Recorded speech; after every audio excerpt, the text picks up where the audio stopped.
Tu vida dice ahí, ahora libre soy. Oh, Jesús, te adoro por lo que hiciste de mí.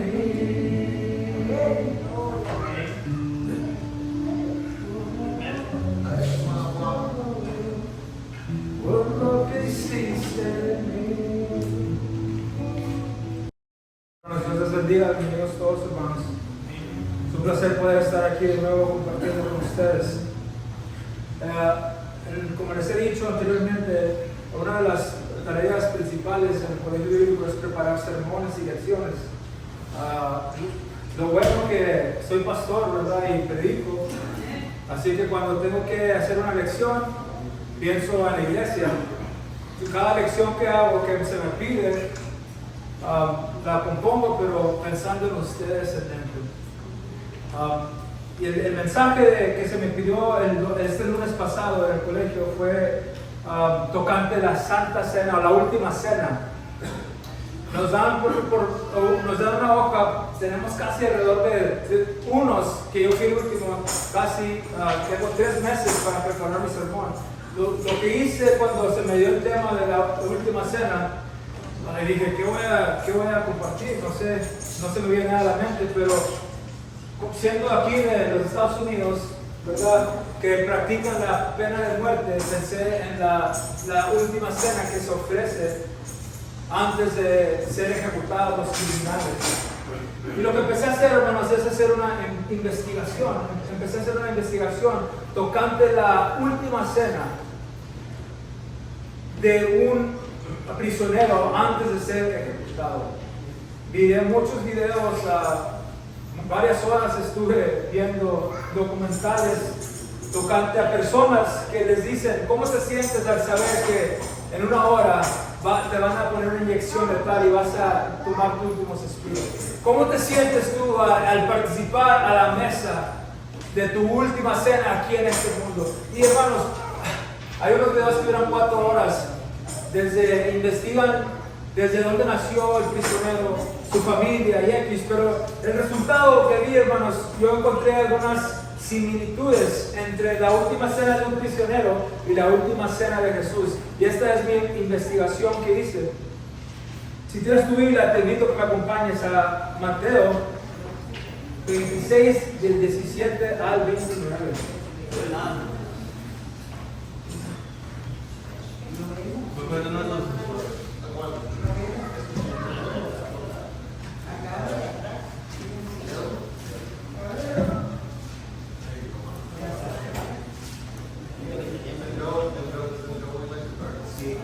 Está bien, déjala hacia atrás, si pueden ver todos la Biblia, hermanos, necesitan la otra luz. Ok. Mateo 26, del 17 al 29. Vamos a leerlo juntos, hermanos.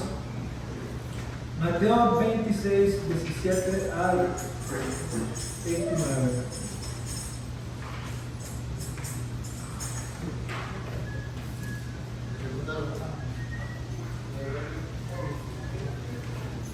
Ok, ¿ya lo encontraron, hermanos?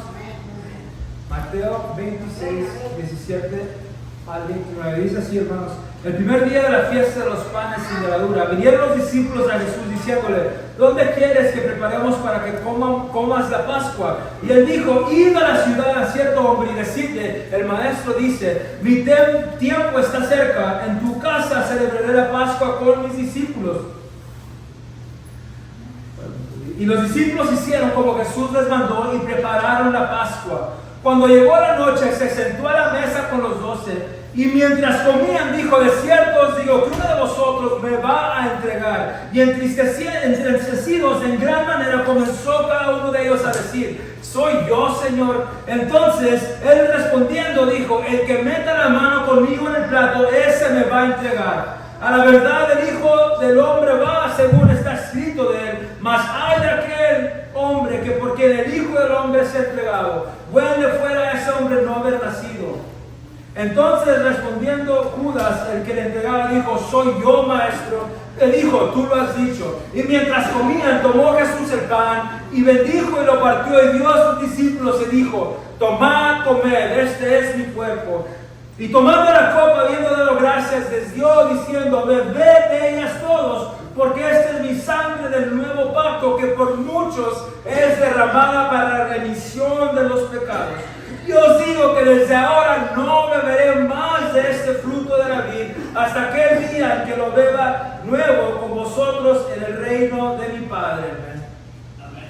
Al ver el relato de la última cena, nos encontramos con Jesús en el punto más humano de su vida. Es importante reconocer que Jesucristo, cuando vino a la tierra, hermanos, siendo Dios mismo y dejando todo, recuerde que no se estimó a sí mismo y tomó forma de siervo y vino a sufrir. Recuerda que cuando vino a la tierra Jesús no anduvo en el mundo haciendo lo que hizo a través de sus, podemos decir, poderes o de sus habilidades naturales como Dios. Si tú estudias la Biblia, puedes descubrir que dice la Biblia que Jesús era empoderado a través del Espíritu Santo. No era Jesús obrando o haciendo los milagros, sino la Biblia nos relata que era Dios a través del Espíritu Santo obrando en Jesús para hacer las obras. Esto nos señala esta cosa simple, hermanos, que Jesús tomó la forma más humana y no aprovechó ser Dios en ninguna forma o manera. Cuando Jesús sanaba, levantaba a los muertos, no era por su propia cuenta, por sus habilidades como Dios mismo, sino era a través del poder del Espíritu Santo, bíblicamente. Así que, hermanos, Jesús renunció a toda deidad. Solamente, hermanos, fue un ser humano como tú y como yo. La última cena nos señala el punto más humano de su vida. Nos pinta un cuadro del sacrificio por amor en obediencia de Jesús. Nos permite ver la agonía y el dolor que pudiera haber sentido al saber que su destino final estaba a punto de llegar. La última cena nos abre la puerta al corredor de la muerte, el cual Jesús tendría que caminar. Desde hojas de té hasta cartas del tarot, el juego Ouija a galletas de fortuna, los seres humanos han formulado a través de la historia diversas maneras para satisfacer sus antojos de ver hacia el futuro. Pero no todos los seres humanos, de acuerdo con 2 científicos europeos, sino 9 de 10 personas confirmaron que preferían quedarse en lo oscuro ante eventos futuros. Y uno de esos eventos que más resaltó fue el saber el tiempo y manera de morir. De acuerdo con la Asociación Psicológica Americana, solamente 1% desea saber lo que el futuro les espera, y esto incluye su manera y tiempo de morir. Me atrevo a decir que saber el día y la manera de nuestra muerte podría ser abrumador. La pena de muerte en los Estados Unidos de América tiene un largo historial remontando hasta los tiempos coloniales. Aquí tenemos un profesor de historia, uno de mis favoritos que pude tener, hermano Eric Flores. Ahora es profesor de historia en la CC Wayne. Él estuvo en Eagle Pass Junior High. Muchas veces me tocó estar en su clase, uno de los mejores maestros de historia que he conocido. Pero él sabe, los que estudian historia, se dice que este colono encontró América y se empezaron después de eso llegaron aquí a Inglaterra, hicieron las 16 colonies, ya se me está hablando un poco, 13 colonias. Y se dice, hermanos, que la pena de muerte, hay historia documentada, hay escritos que remontan hacia aquel tiempo, donde cuando llegaron a los Estados Unidos, en esas 13 colonias, practicaban la pena perpetua. El primer registrado documento de ejecución data del año 1608, cuando George Kendall fue ejecutado.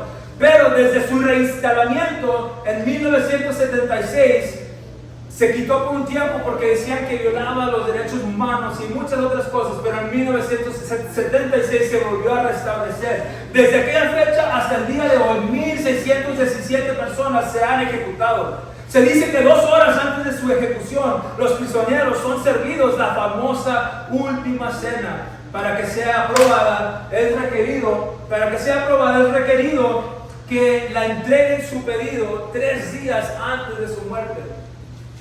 Si el sistema judicial no recibe su orden o pedido 3 días antes de su ejecución, no les van a satisfacer sus antojos y no van a poder participar de la última cena. ¿Qué estarán pensando estas personas? ¿Qué estará pasando por sus mentes al estar sentados a la mesa, comiendo su último platillo en la tierra? Días antes de hacer su pedido, 3 días para ser exacto, ¿qué sentirán al saber que solamente en 3 días comerán aquella última cena? Se dice que el peso de saber que están a punto de morir es tan abrumador para algunos prisioneros que literalmente los tienen que cargar y llevarlos en el camino o el corredor de la muerte hasta su destino final. Porque no pueden ni siquiera caminar de los nervios y el temor. Este hombre, Harold Robinson, en una ocasión dijo lo siguiente tocante lo más impresionante sobre la vida de Jesús. Dijo, lo que yo creo que fue más impresionante fue que en el jardín de Getsemaní, sabiendo lo que significaba ir a la cruz, él pudiera decir, si es posible que pase esta copa de mí. Sin embargo, no mi voluntad, sino la tuya sea hecha. Y diciendo eso, se estaría yendo a la oscuridad. Diciendo eso, se separaría del Padre por la primera vez en toda la eternidad. Diciendo eso, Él escogió sufrimiento sobre tranquilidad. Oremos. Padre bendito, Señor, te damos gracias por tu sacrificio, Señor. Hoy, Señor, domingo de Palma, Padre, alrededor del mundo los que en ti creen celebran, Padre, y recuerdan tu entrada triunfante a Jerusalén, Señor, en un asno, Padre. Señor, hoy, Señor, mientras comparto este sermón, Señor, de la última cena, te pido que me uses como un vaso, Padre, y prepares nuestros corazones y mentes, Padre. Ayúdanos, Padre, a poder comprender, Señor, que tú, siendo Dios, Padre, tomaste la forma más simple, Señor, más baja quizás, como un ser humano, Señor, y decidiste, Señor, venir al mundo a sufrir, Padre.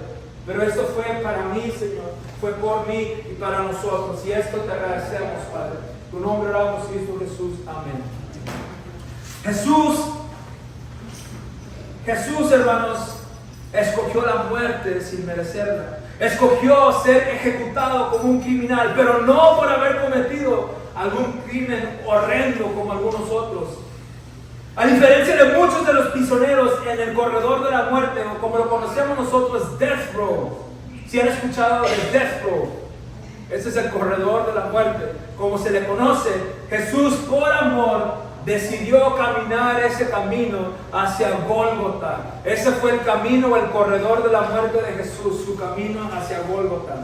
Se dice que la tradición de la última cena en el sistema judicial para los condenados a muerte probablemente surgió de una combinación de factores, incluidas creencias supersticiosas. Cuando estaba haciendo mi investigación, hermanos, de dónde surgió esta idea de la cadena perpetua, la cadena de muerte, encontré esto en muchos diferentes libros y fuentes del internet. Dicen que probablemente en los tiempos antiguos de Grecia y Roma se inició esta costumbre, pero de la última cena, porque era por superstición.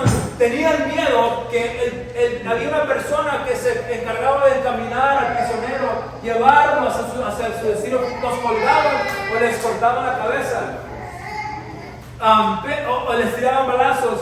Pero dicen estos hombres que lo que encontré es que la razón principal, hermanos, era esto. Le daban la última cena al prisionero porque no querían que después de haber muerto regresaran por hambre y regresaran a hacer hunt. ¿Cómo se dice hunt? A espantar a aquellos que lo mataron. Y yo me empecé a reír porque dije, bueno, en los tiempos antiguos, Grecia, Roma y Jerusalén, aquel entonces también, probable creían en fantasmas. Como cristianos, no sé qué es tu posición sobre matados, pero en una ocasión Jesús con sus discípulos iba caminando en el agua y sus discípulos estaban en la barca y dice que empezaron a gritar a gran voz y tuvieron miedo y dijeron: ¡un fantasma! Desde entonces existe eso. Dije, probablemente también entonces era la misma creencia. Al ser ejecutados, les daban su última cena porque tenían miedo que vinieran para atrás a espantarlos. Claro, Jesús, recuerden, Jesús participó de la última cena un tiempo antes de eso. No fue su caso, pero me reí porque dije: Jesús en 3 días regresó. Murió, pero al tercer día resucitó, a diferencia de los demás. Pero eso se me hizo muy chistoso. Pero hermanos, era un deseo de un acto final de autonomía y un gesto simbólico de civismo antes de la ejecución. La tradición de la última cena tiene sus raíces en varias culturas y periodos de tiempos, como les dije, incluida la antigua Grecia y Roma. La práctica puede interpretarse como una forma de ofrecer una pequeña medida de dignidad y humanidad a los condenados, incluso frente a la muerte. Algunos eruditos creen que la tradición se deriva de antiguas supersticiones sobre aquellos espíritus de los difuntos, con la idea de que una última comida podía evitar que un fantasma hambriento regrese para perseguir a los responsables de la ejecución. Hermanos, nuestro Salvador, el Salvador del mundo, al contrario de la mayoría de los ejecutados, no merecía su condena, pues Él fue inocente. Sin embargo, la última cena nos deja ver que Jesús escogió el sufrimiento de un criminal sobre la tranquilidad. Jesús escogió sufrir como uno que paga por lo que ha hecho, sin haber hecho nada. Jesucristo escogió el sufrimiento ante la tranquilidad. Comió a la mesa con el que lo entregó, y antes de caminar el corredor de la muerte, mientras celebraban la Pascua para conmemorar aquella última plaga y victoria en Jehová sobre la muerte de Egipto, ¿recuerdan? Es lo que se estaba celebrando. Estaban a punto, él regresó a Jerusalén porque iban a celebrar la Pascua. Estaban conmemorando lo que había pasado hace muchos años con Moisés, que el ángel de la muerte pasó sobre Egipto y solamente aquel que había manchado los dinteles, los postes de las puertas con sangre, no moriría. Y Jehová, Yahweh, se les dijo, después de que les dio los mandamientos, les dijo que celebraran y hicieran esto por siempre, y se lo enseñaron a generación tras generación, para que siempre recordaran la victoria que les había dado Yahweh, el Dios de ellos, sobre la muerte en Egipto. Y es lo que estaba haciendo Jesús con sus discípulos. Habían entrado a Jerusalén, por eso pusieron aquellas palmas. Hay una razón por qué hacían eso. Para un rey, recuerda, pero si recuerdan la maestra aquí, nuestra maestra Flores, el otro día entré a su clase. Me gusta también a veces dentro del salón de la hermana Dora, me gusta ver qué están aprendiendo los niños, y usualmente voy por 5 minutos, pero esa vez me quedé como 20, I'm sorry sister. Me quedé mucho tiempo en la clase de la hermana porque estaba bien interesante lo que le estaban enseñando a los niños. Y hicieron una pregunta: ¿qué decía en la cruz arriba de Jesús cuando lo colgaron? ¿Alguien sabe?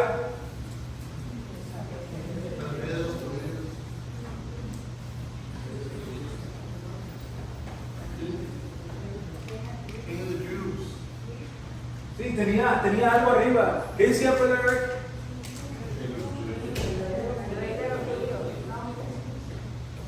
Jesús de Nazaret, el rey de los judíos. Jesús era el rey. Jesús siempre ha sido el rey. Llegó a la tierra, siguió siendo el rey, y después de su resurrección sigue siendo el rey. Pero recuerda que entró en un asna, en un burrito, lo más humilde. Y esa entrada, hermanos, el propósito de su entrada a Jerusalén era para conmemorar, para participar de la Pascua.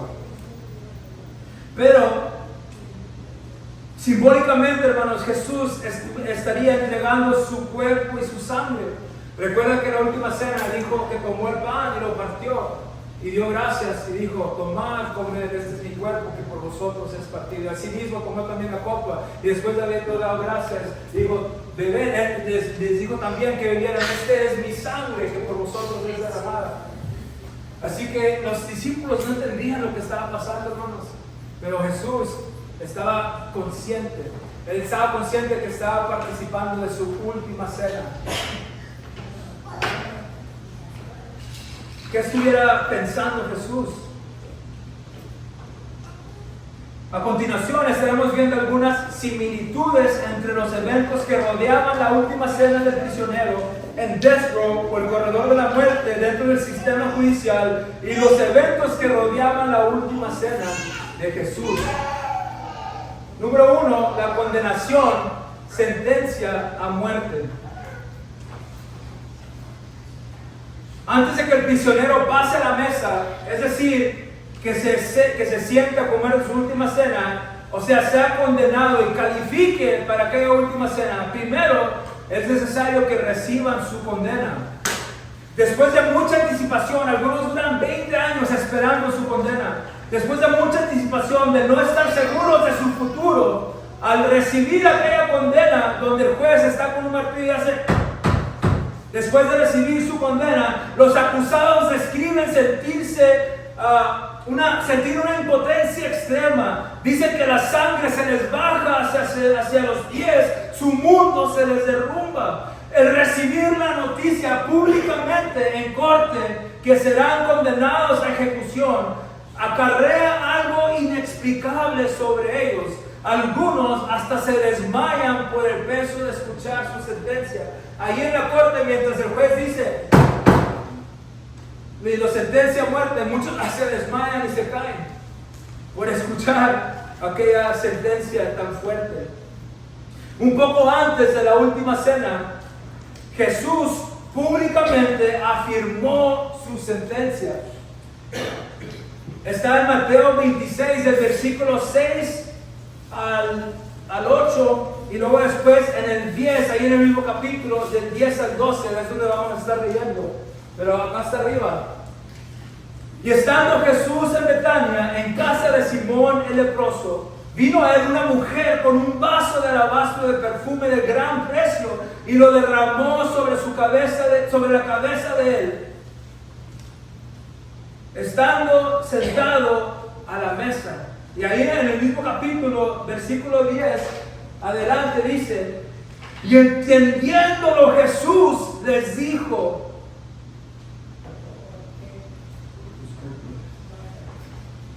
¿por qué molestáis a esta mujer? Pues ha hecho conmigo una buena obra, porque siempre tendréis pobres con vosotros, pero a mí no siempre me tendréis. Recuerden que había unos ahí que se asustaron porque dijeron: está bien caro eso, ¿por qué lo vas a malgastar? Pudiéramos vender ese perfume o eso, pudiéramos venderlo y tener el dinero y ayudar a los pobres. Y Jesús les dijo: siempre van a tener los pobres entre ustedes, pero hermanos, Jesús estaba consciente que algo más estaba sucediendo. Mira lo que dice: porque siempre tendréis pobres con vosotros, pero a mí no siempre me tendréis, porque al derramar este perfume sobre mi cuerpo, lo ha hecho a fin de prepararme para la sepultura. Hermanos, Jesús recibió su condena de muerte públicamente ahí, lo anunció entre los suyos. Él estaba consciente que ya se aproximaba aquella sentencia, el cual iba a tener que él caminar ese último camino hacia Gólgota y sufrir y morir como un criminal, sin poder saber qué es lo que sentía Jesús al observar una numerosa cantidad de entrevistas de aquellos sentenciados a ejecución y escuchar su reacción antes del proceso de condenación. Solamente me puedo imaginar qué es lo que estuviera pasando por la mente de Jesús, pues Jesús, hermanos, fue inocente. Ahí Jareb varias noches se quedó despierto conmigo viendo ahí los documentales de estos asesinos en sangre fría, hermanos, que solamente creo que 2 de los muchos que vi se rieron cuando les dijeron: ¿cómo te sentiste al haber matado a una mamá con sus 3 bebés y a 7? Se rieron. Solamente los demás, hermanos, empezaban a llorar y me siento muy feo. Y dicen: cuando estaba comiendo mi última cena, lo único que pensaba es: ¿cómo es posible que el sistema me permite a mí, un criminal, una persona horrible, comer de algo, disfrutar de esto, si no lo merezco? Muchos decían eso. No se sentían dignos de poder participar, de que se les cumplieran sus antojos. porque se reconocían que estaban solamente pagando por algo que habían hecho. Pero hermanos, Jesús no hizo nada malo. Jesús se le condenó, pero hermanos, no por un crimen horrendo como muchos de estos criminales. Así que solo me puedo imaginar qué pasaría por su mente cuando comía su última cena, cuando decía: tomen, este pan es mi cuerpo que va a ser entregado por ustedes. ¿Qué estaría pensando Jesús cuando Judas le dijo: ¿seré yo maestro? Pero tú lo has dicho. ¿Qué estuviera pensando? Y dijo: ten, Judas, ¿qué estuviera pasando por su mente? No lo sabemos. Solo podemos imaginar, porque Jesús fue inocente. Agonía es lo que sienten muchos. Hermanos, yo no pretendo de ninguna manera afirmar que lo que he encontrado es tal y como lo digo. No sabremos realmente qué fue exactamente lo que sintió nuestro Salvador. Y no por ninguna manera me lo ha revelado el Espíritu Santo, sino solamente es un análisis o un tipo de hipótesis que les comparto. En la ciencia se llega a una hipótesis. En inglés es un educated guess. Un guess es, ¿cómo se dice guess en español? Lo que hacen ellos, toman toda la información que tienen y a través de esa información la empiezan a analizar y dicen: de acuerdo con nuestro análisis, probablemente lo que va a suceder durante esta situación va a ser esto. Se llama una, ¿cómo dijiste, hermano? Casi como no es una adivinanza, es una suposición, pero dicen ellos educada. Una hipótesis es una suposición educada, es decir, ha sido formulada a través de evidencia, a través de números concretos. Y estos números los ayudan a ellos a llegar a una suposición educada. Dicen: de acuerdo a lo que tenemos al frente, de acuerdo a la información dada, de acuerdo a estos datos, creemos que va a suceder esto por tal razón. Y esto es lo que es, hermanos, solamente es una hipótesis, si pudiéramos decir. Después de lo que estuve leyendo y viendo, y se los comparto. Conversaciones del alma.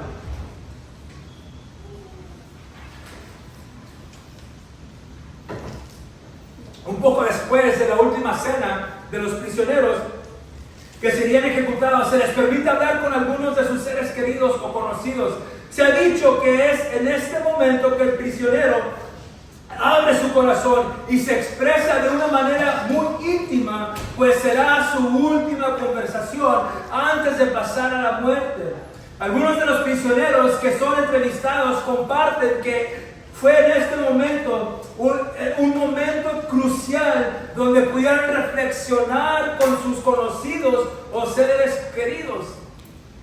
Es decir, les compartieron el alma. Después de que cenan, se les permiten 2 horas invitar a sus padres, madres, esposas, hijos. Pueden traer, claro, hay reglas, ¿verdad? No pueden ser criminales, X, pero se les permite invitar a ciertas personas cercanas a ellos. Después de que participaron a la mesa, comieron su última cena, van y tienen estas 2 horas para platicar con sus seres queridos. Y muchos de las entrevistas que miré dicen que fue en ese momento, cuando estaban hablando con su madre, con sus hijos, que como decimos nosotros, que les cae el 20. Dicen: wow, realmente fui una persona mala. Muchos dicen: ven a sus hijos y nunca los voy a ver crecer. Y empiezan a llorar y a temblar. Nunca voy a ver cuando tengan un hijo o una hija, ¿verdad? Y en ese momento se llenan de dijeron muchos mixed emotions. Muchos usaban, le dicen: how do you feel? I have a lot of mixed emotions, ¿verdad? Muchas emociones mixtas, dicen. Pero, hermanos, al final vi que todos comparten su alma, como decimos. El peso de acarrear una sentencia como tal es agobiante y desafiante. Pero esas últimas conversaciones nos dejan ver el corazón del ser humano en su momento más frágil. Cuando están conversando con sus esposas, con sus hijos, puedes ver tú la delicadeza del ser humano, cómo abren casi su corazón, y pudiéramos ver hacia adentro y ver lo que están sintiendo a través de lo que se expresa. Es casi que si si como que nos pudieran permitir tener un rayo X y ver hacia su corazón. Pero hermanos, este es uno de los momentos más frágiles del ser humano. Después de haber salido del aposento alto, Jesús participó de la última cena. Recuerdan, en el aposento alto de una persona le dijo: vayan a cierta ciudad, va a estar un hombre ahí esperándolos, síganlos y díganle que el maestro les ha dicho que con él participaremos hoy de la Pascua. Y es lo que hicieron, lo siguieron y los llevó a un cuarto alto y a eso le participaron. Después de haber salido del aposento alto, Jesús se fue al monte de los olivos, es decir, después de la última cena. Hermanos, dicen que se tardó de unas 2 a 3 horas después de comer la última cena, que llegó al jardín de Getsemaní. Al igual que los prisioneros, 2 horas después de que comen su última cena, pueden tener ese tiempo de hablar con sus seres queridos. Así que Jesús se fue al monte de los olivos. En Mateo, este relato toma aproximadamente 10 versículos. Si tú vas al libro de Mateo, por favor abre tu Biblia conmigo en Mateo. Creo que es capítulo 26.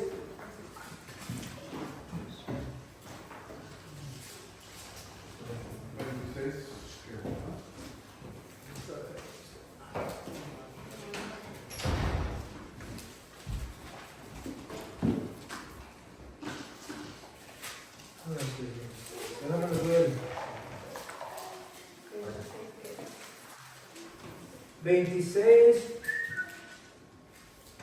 36 al 46, no lo vamos a leer, pero quiero que observen algo. Mateo 26, el relato del monte de los olivos, es decir, en Getsemaní, solamente está en el versículo 36, ¿y dónde termina?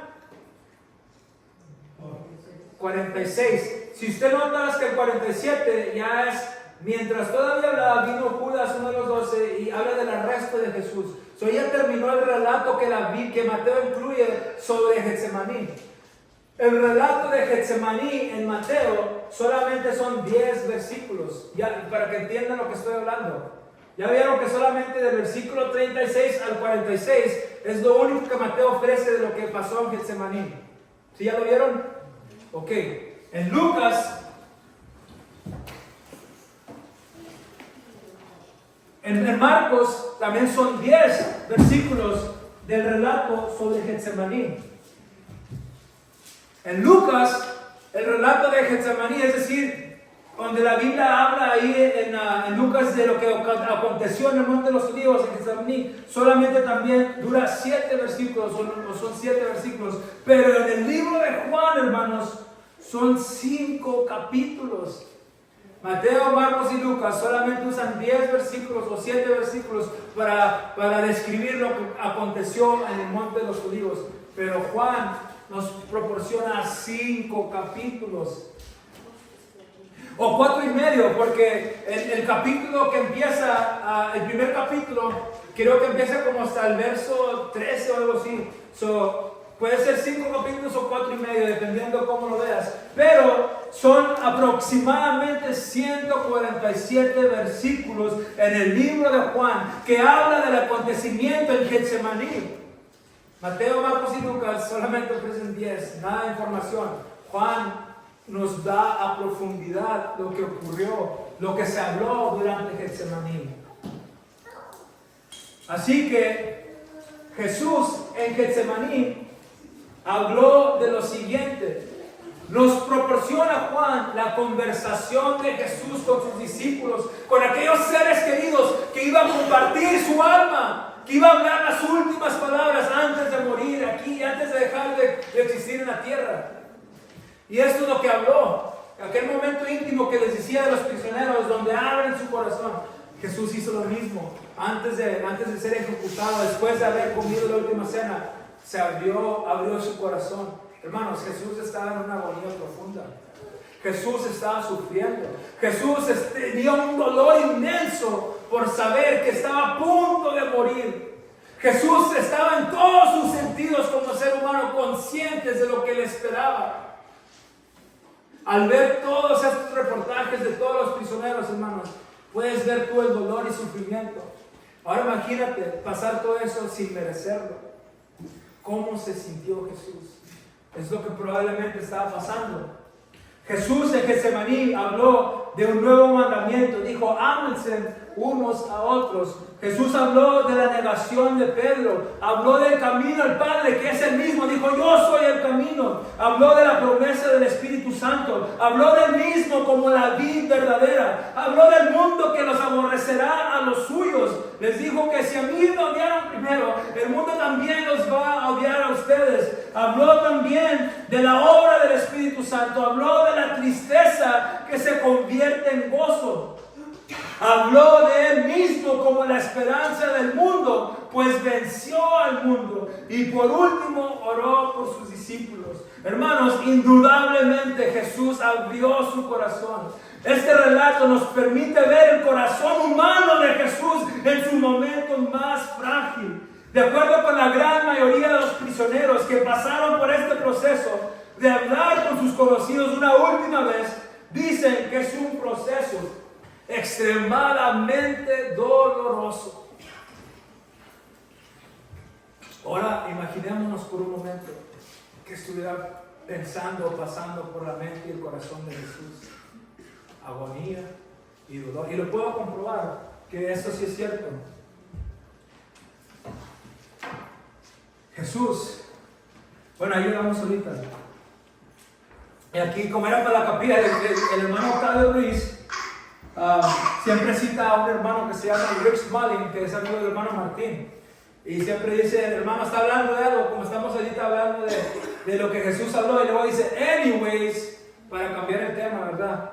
So les digo, como cita el hermano Octavio Ruiz, anyways, saber la hora y la manera de nuestra muerte es abrumadora y desafiante. Se ve en los prisioneros ejecutados y se vio en Jesús. En Lucas 22:44 se describe que Jesús, en medio de su agonía, llorando con fervor, su sudor se convirtió en gotas de sangre que caían a la tierra. Este pasaje ha sido interpretado como una representación de la profunda angustia y sufrimiento que Jesús experimentó antes de su muerte, y también como un señal del sacrificio por la humanidad. Hermanos, este proceso es conocido como hematohidrosis, donde los vasos sanguíneos capilares que alimentan las glándulas sudoríparas se rompen debido a agonía intensa, provocando que exuden sangre. Es decir, hermanos, esa es una palabra, científicamente es como, pone en algún diccionario hematohidrosis, eso es lo que te sale. Básicamente dicen por sentir tanta agonía, tanto dolor, aquí las glándulas del sudor que tenemos aquí se rompen, se revientan por la presión de sentir ese dolor intenso, y se mete la sangre dentro de los poros del sudor, y cuando empiezan a sudar caen gotas de sangre. Es un proceso científico. Dicen que seres humanos, cuando están en agonía extrema, les sucede esta cosa aquí, hematohidrosis. Hermanos, te lo puedo comprobar entonces que Jesús estaba sufriendo. El hecho que la Biblia registra. Lucas, ¿recuerda quién era Lucas? Era el médico. Lucas era un médico. Él puso eso ahí porque, siendo médico, él ve las cosas de un lado de un médico como doctor. Hermanos, Jesús estaba sufriendo al estar orando en Getsemaní, al abrir su corazón y su alma y compartirla con sus seres queridos. Estaba en dolor extremo, hermanos. Estaba sufriendo, estaba en agonía, estaba perturbado, estaba con un cargo inmenso sobre sí mismo. Queridos amados, Jesús sufrió.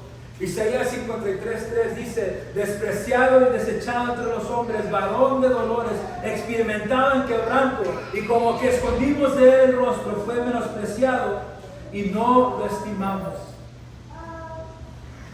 Hermanos, si Jesús sufrió, nosotros también sufriremos. Yo me atrevo a decir, hermanos, cuando hablamos de sufrimiento, yo me atrevo a decir lo siguiente: si no has enfrentado sufrimiento, si no has enfrentado situaciones dolorosas y paso a tomar este paso siguiente, si no eres odiado por alguien en el mundo, realmente no eres un cristiano. Si a ti no te odia alguien, si a ti no eres maltratado, si tú no pasas por situaciones dificultosas, serás cristiano. Porque Jesús dijo, si a mí me odiaron primero, también a ustedes los odiarán. Si Jesús sufrió, hermano, siendo Él el autor y consumador de la vida, tú y yo también vamos a sufrir. Eso es lo que nos señala la última cena. El relato de la última cena y los eventos que rodean la última cena en la vida de Jesús nos recuerda que en este mundo habrá aflicción. Enfrentaremos situaciones dolorosas. Y hermano, estas situaciones dolorosas nos recuerdan que el sufrimiento es parte de la vida. Jesús sufrió en la cruz la separación del Padre para que nosotros no tengamos que pasar una eternidad separados de Él. Aquí tengo estos 3 versículos. Dice en el primero, pues los sufrimientos ligeros y efímeros que ahora padecemos producen una gloria eterna que vale muchísimo más que todo sufrimiento. Así que no nos fijamos en lo visible, sino en lo invisible, ya que lo que se ve es pasajero, mientras lo que no se ve es eterno. 2 Corintios 4, 17 al 18. 1 Pedro 5:10 dice, y después de que ustedes hayan sufrido un poco de tiempo, Dios mismo, el Dios de toda gracia, que los llamó a su gloria eterna en Cristo, los restaurará y los hará fuertes, firmes y estables, después que hayan sufrido un poco de tiempo.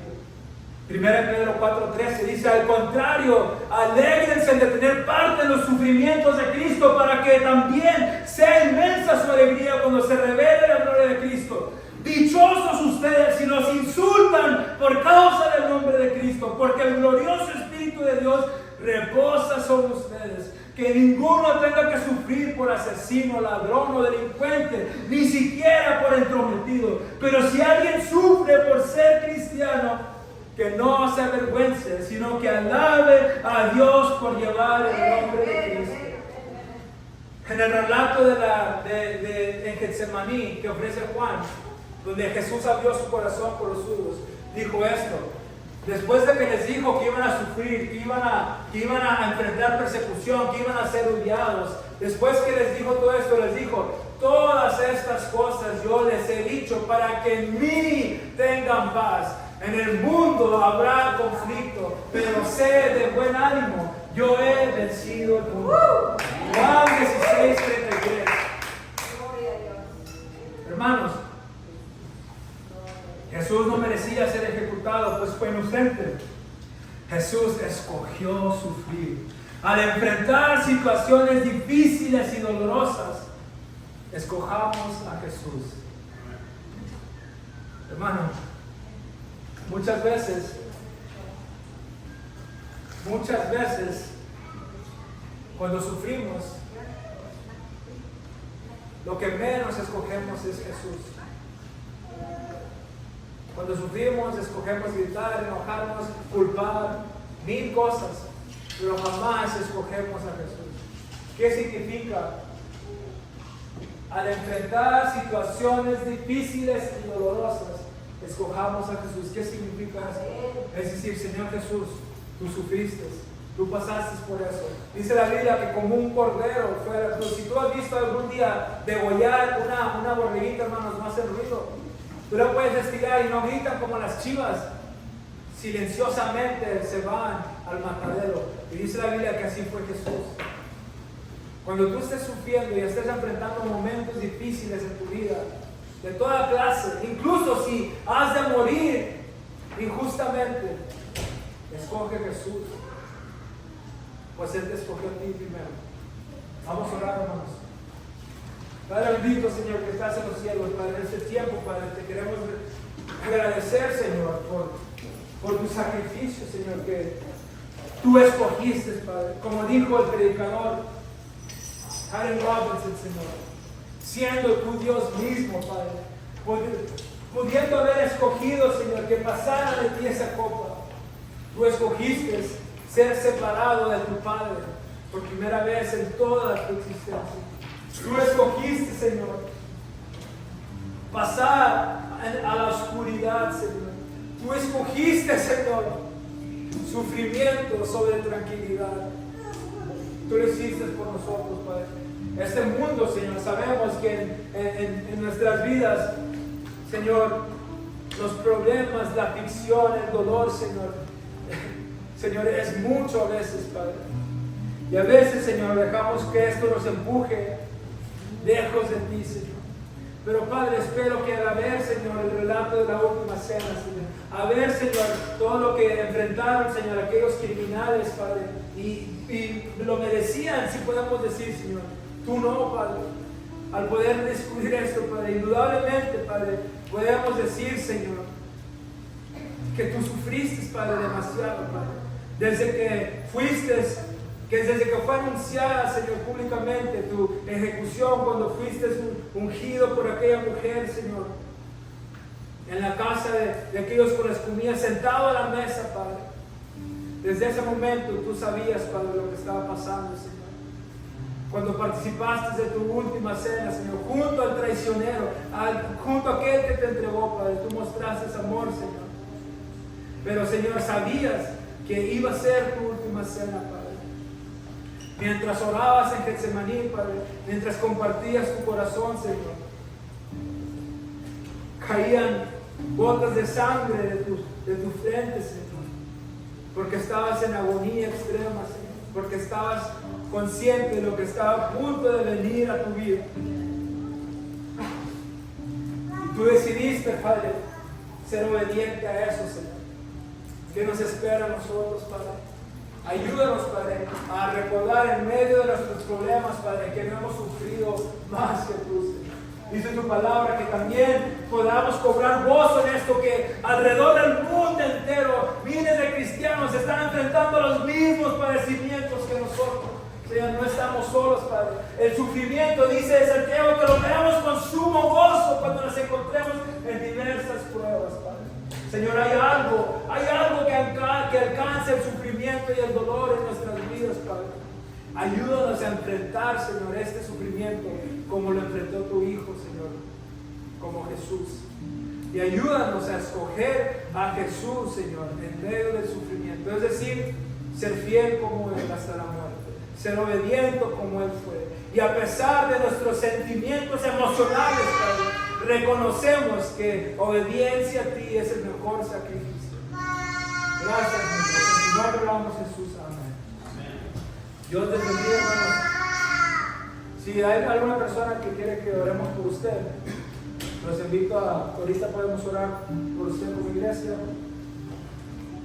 Creo que ya todos hemos aceptado al Señor, ¿verdad?, como nuestro Salvador. Si hay alguna persona que jamás ha tomado la decisión de seguir a Cristo, también ahorita podemos hacerlo, hermano. Dice la Biblia que es algo que se hace públicamente, es decir, al frente de testigos.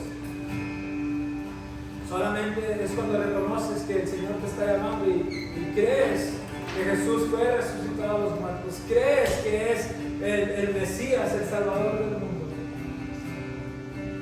Es lo único que tienes que hacer. Si no hay nadie, hermanos, voy a dejar el lugar. Ora por tú vives hoy y vivirás. Con la fe, por mi alabanza, su nombre es vencedor. Alzate.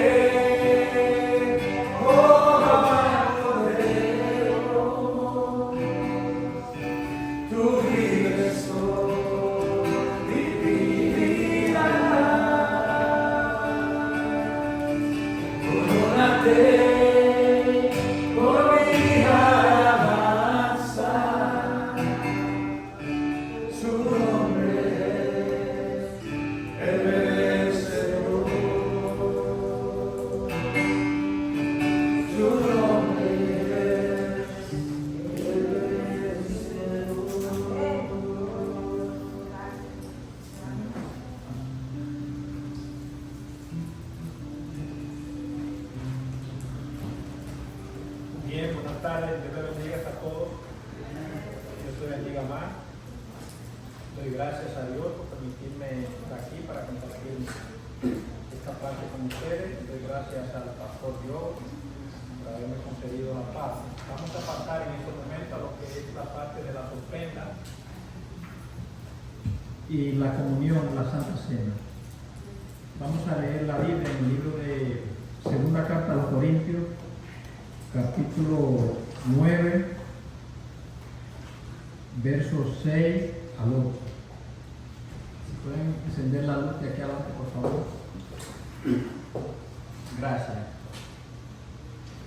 Segunda de Corintios 9, 6 al 8.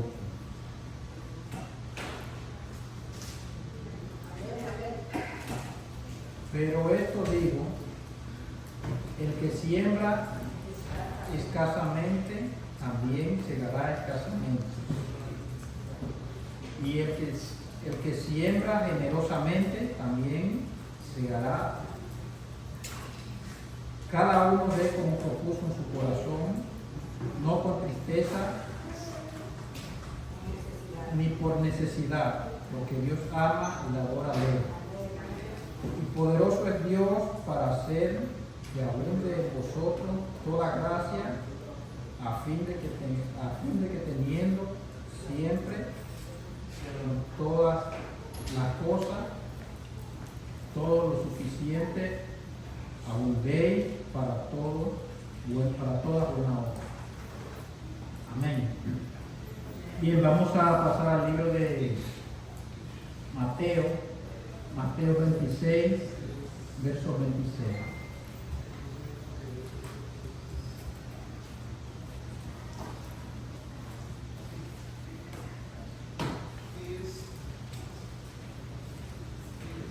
Mateo 26, 26 dice así: mientras comían, tomó Jesús el pan y bendijo, y lo partió y dio a sus discípulos y dijo: tomad, comed, esto es mi cuerpo. Y tomando la copa y habiendo dado gracias, le dio diciendo: bebed de ella todos, porque esto es mi sangre del nuevo pacto, que por muchos es derramada. Pasamos ahora al libro de Primeras Cartas a los Corintios, capítulo 11, verso 23.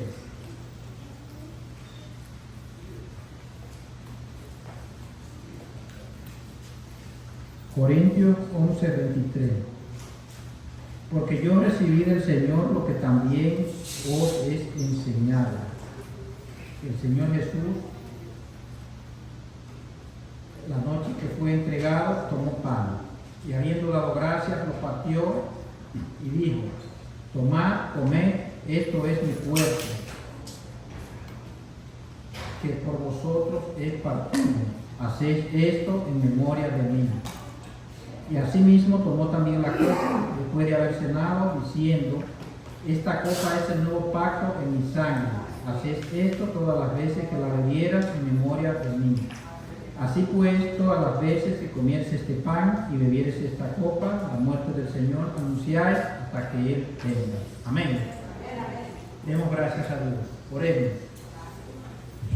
Eterno Dios y Padre Celestial, gracias, Señor, en esta hermosa tarde te seguimos dando gracias. Gracias, buen Dios, por tu gran amor y tu infinita misericordia.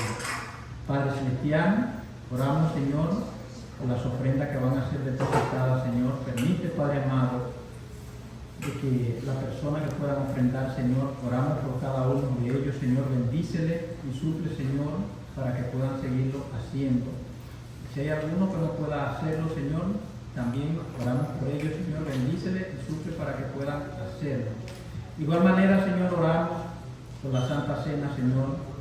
Ayúdanos, Padre Celestial, a meditar, Señor, y a hacer esto con conciencia, Señor, que estamos recordando, Señor, tu cuerpo, Señor, y el sacrificio que tú hiciste por cada uno de nosotros, Señor. No merecía morir, Señor, cargaste la cruz por cada uno de nosotros. Bendícenos, Padre Celestial, en el nombre de Jesús. Amén.